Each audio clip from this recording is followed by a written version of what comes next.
yes, I'm kind of dressed up right now. I was doing a birthday video. So I thought, while I'm wearing my tiara, I'll do my Meghan Markle video. See, Meghan didn't have to join the royal family to wear a tiara. I think this one only cost me about 20 bucks. I mean, she could have spent 50 or 100 and got a really super deluxe tiara. It'd be funny to see if she wants to wear one now that she's in America. But we will see. Anyway, in this video, I wanted to talk a little bit about Camilla versus Meghan. Now, because I know many years ago, Camilla was quite the villain because Diana was everybody's Cinderella, and Camilla was sort of considered the ugly stepsister. And I know there was a lot of public sentiment that was quite sort of against her. And I was a kid at the time, so I don't know exactly, if she had sued about stories or anything like that.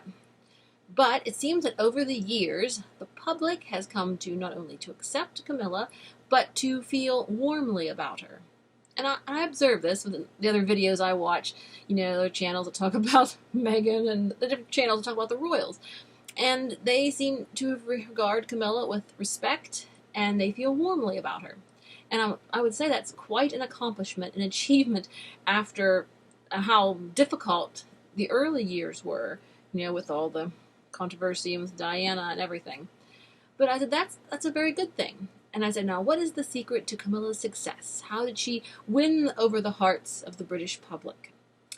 I think basically she more or less just kept her head down and held on to her dignity, and she didn't, act nasty to the public or anything. She just sort of supported the man she loved, and she just kept on about her business, and she worked hard, and over the years the people came to see that and respected her for the work she did and for the support she has given the royal family. So she has earned a place and won a place in the hearts of the UK public and indeed the world. They have come to a point where they respect her. She's accepted and respected because she held on to her dignity throughout the, the Diana years and everything.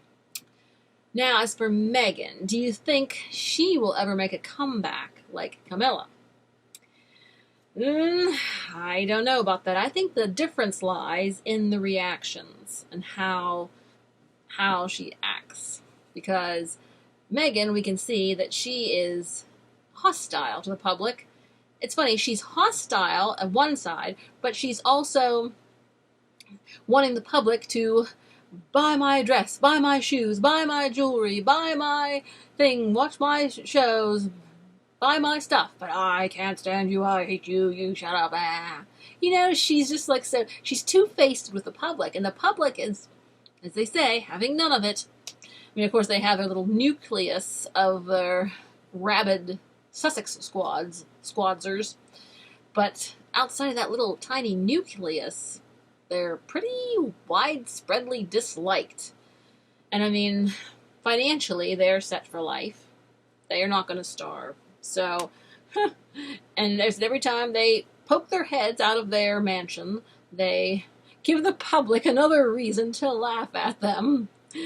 It's just like they're just incapable of not having gaffes and guffaws and poor judgment, poor timing, poor taste. It's just poor all the way around. And it's just like people notice they're jealous, they want to set up their own kingdom over here in America, and it's kind of pathetic, kind of sad, and as they said, their relevancy is going to dwindle. I mean, they were relevant because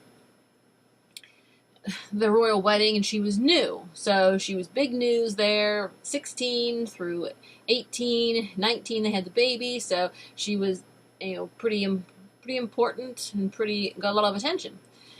But, and of course the Megxit was a big mess, big debacle, big fight. But now that's starting to fade, and her time of being the new person, the new diverse person in the royal family, the new mother, and then the big Megxit, those massive publicity, I wouldn't call them stunts, but massive publicity stories do not grow on trees. And, I mean, American Girl meets Prince, big story. American Girl marries a prince, big story. American Girl has a baby, big story. American Girl ditches new country, big story.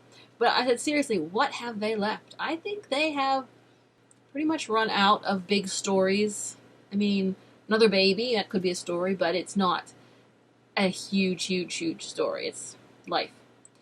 So I think they have just about run out of important things to get themselves into the news for.